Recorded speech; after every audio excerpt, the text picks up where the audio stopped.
Ano oras na ba? 2:00 pa lang naman pala eh. Tulog mo na ako, naantok na talaga ako.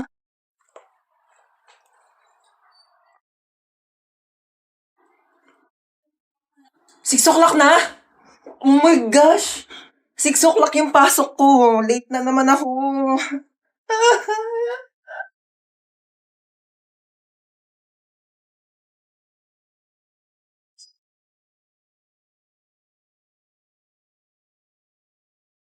Kuya, bayad po. Doon lang po sa may school. Saan ang punta mo? May pasok pa ba ng 6:00 ng gabi? Po, 6:00 na ng gabi? Akala ko 6:00 na ng umaga. It really hurt. Ang magmahal ng ganito. Pwedeng kainin. Uy, chocolate.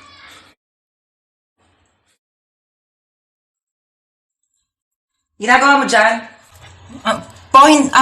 Iinom lang po ng tubig. Apo.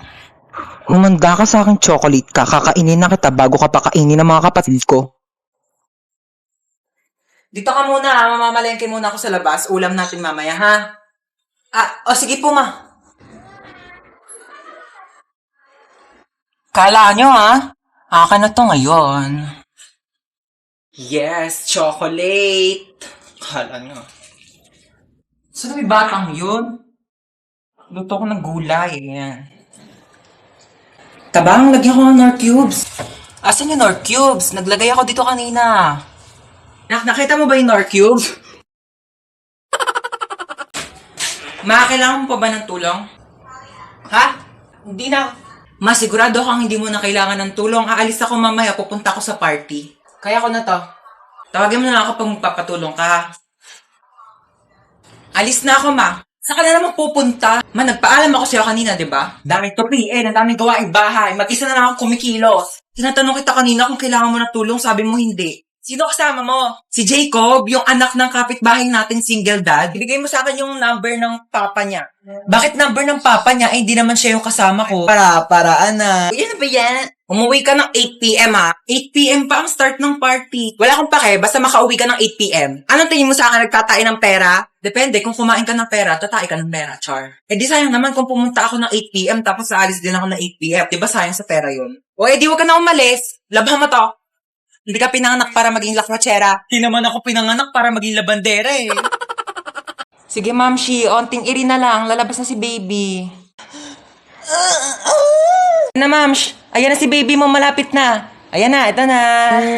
Hawak mo yung baby mo. Hi, baby. Shh, huwag ka na umiyak. Shh, huwag ka na umiyak. Ang ingay-ingay mo, ha. Ay, wow. So, ano gusto mong gawin ko? Mag-rap? Sama naman namas kami namas. Kayo kaya maging baby. 9 months din ako nandyan sa tiyan mo, ha? Di sana lumunok ka ng cellphone para nakapag-tiktok ako sa loob. Ten. Ay, ipis! Ay, walang jowa. Grabe ka.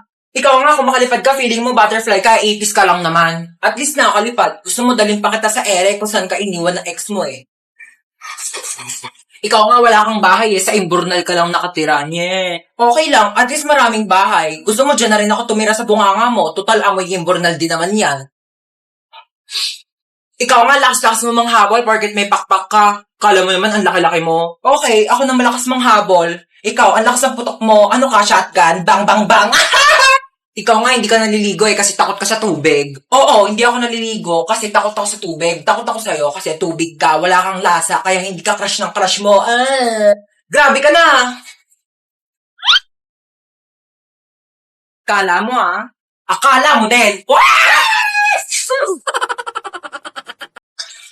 Ma! Hey!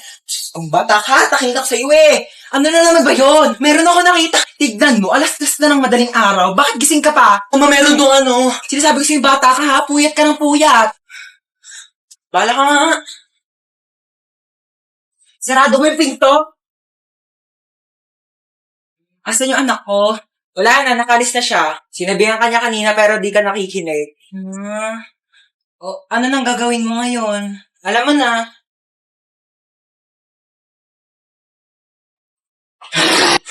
Dito, lalaki talaga ako. Sapa ka na lang. Nak! Bakit? Pengi ako tubig. Oh, thank you. Nak! Ano? Pengi pa nga tubig. Oo. Argo. Thank you. Nak! Ano na naman? Pengi ako mainit na tubig, Nak. Timplahan mo. Nak! Nak! Nak! Nak! Nak! May camera dito, ano? Nak! Nak! Ha? Nakikita mo bawat galaw ko, me? Nak! Nak! Nak! Nak! Uy, happy birthday ulit ha. Grabe na busog ako sa handa nyo. Busog na busog ako sa Shanghai na tinipid sa giniling. Charot. Mars, nagdala pala ako ng plastic. Pakibalot na lang ng menudo tsaka ng lechon. Thank you. Bayad po. Doon lang po sa may kalye di malinis-linisan. Oh my gosh, ang daming miss call ni Mama. Oh my gosh. Tulong! Diyos ko, lakas ng apoy. Nasaan na ba yung anak ko? Bakit hindi sumasagot? Ko, lakas ng apoy. Paano ko ba ito papatigili? Ah! Ma, sumagot ka na. Ah! Hello, Ma. Ma, ano nangyayari dyan? Lumaban ka! Lumaban ka! Lumaban ka! Mama, ano nangyayari? Lumaban ka! Ay, andiyan ka pa pala. Oo, nanonood ako ng TV. Ayan, naglalaban-laban sila. Lumaban ka! Ba't ang dami mong miss call, Ma? Oo, miss call. Oo, tinatry ko kasi kung gumagana pa yung Andy Colentes na pinaloadan ko doon kila Bebang. Oo, gumagana pa pala. Naglalag ka ba habang naglalaro ng ML kaya hinampas mo to tsaka binato? Pero naalala mong doon ka nag-online class? Manood ka lang dahil ito ang life hacks para sa'yo. Kumuha ka ng alcohol at bulak. Lagyan mo ng alcohol ang bulak at tsaka mo ipahid sa nabasag mong cellphone. Kumuha ka ng plastic at saka mo i-shoot dito ang nabasag mong cellphone. Tupiin mo lang ang plastic kagaya ng ganito. At saka kumuha ka ng bigas, kagaya nito, at isawsaw mo dito, ilubog mo ang nabasag mong cellphone at maghintay ka for 15 minutes. After 15 minutes, maaari mo nang tanggalin ang binabad mong cellphone sa bigas. At charan! Ano pa bang inaasahan mo? Sinira mo ng cellphone mo. Kaya mas lalo mo pa itong sirain, batuhin mo at daganan mo. At ayan, humanda ka ng masermonan ng nanay mo dahil wala ka ng cellphone. ML now, drop out sa online class later with matching sampal ni mother. Hold up to, bigay mo sa akin cellphone mo. Amin na sabi. Te, seryoso ka? Di keypad?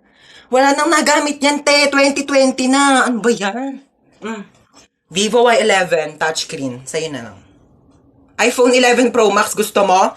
Gusto mo pala ko na lang sa itong keypad mo. Ito talaga, napaka-arte. Gamitin mo na yan. Pati nga wallet mo.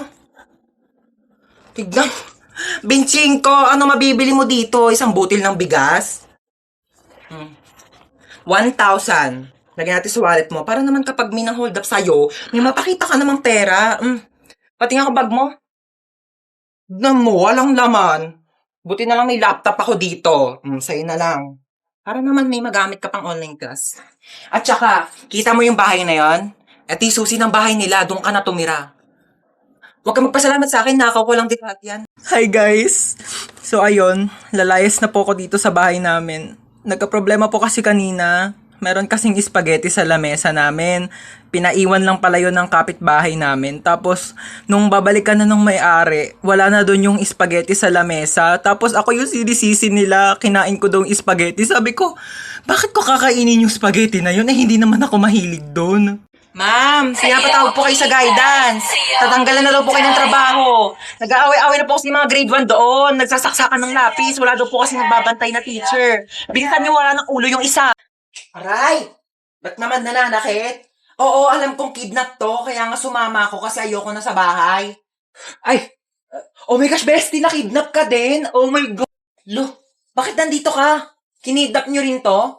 Anong makukuha niyo dyan? Wala namang utak yan. Lo, kala mo siya may atay eh. Binenta mo na nga yung atay mo para makapunta ka sa concert ni Billie Eilish eh. Tapos na nandun ka na, sabi mo, Billy Crawford, I love you! Ano ka, nasa Showtime? Bakit nandyan yung crush ko? Kinidnap nyo rin yan? Anong makukuha nyo dyan? Wala namang puso yan. Hindi yan marunong mag-crush ba? Shh! Huwag nga kayong maingay.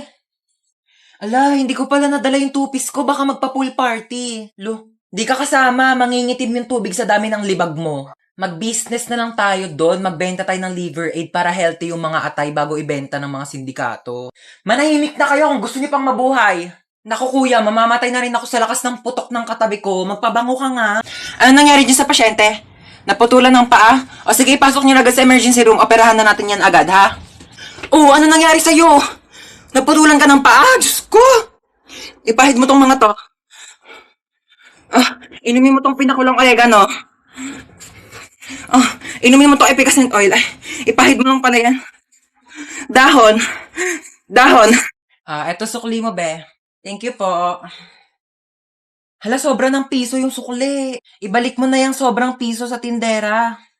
Naku, wag mo nang ibalik yan. Piso na lang naman na yan. Ibabalik mo pa. Alam mo, kahit piso lang yan, malaking bagay na yan sa tindera, kaya ibalik mo na. Alam mo, kahit saan ka pumunta, may mapupulot kang piso sa daan, tsaka wag kang magmalinis, kala mo naman hindi ka kumupit ng piso sa nanay mo pagtulog. Okay lang, at least piso lang yung kinupit ko, ikaw nga nagnakaw ka ng 1,000,000 sa bangko para mabili mo si Dua Lipa, tapos yung dumating sa'yo, si Berta ng Pepito Manaloto. Shh! Manahimik na kayong dalawa, nakapag-desisyon na ako. O ano, ibabalik mo na ba yung piso sa tindera? Hindi niya na yan ibabalik, piso lang naman yan eh. Tao po, ate. Ay, ba't bumalik ka? Te, kulang pa po ng 1,000 yung sinukli nyo.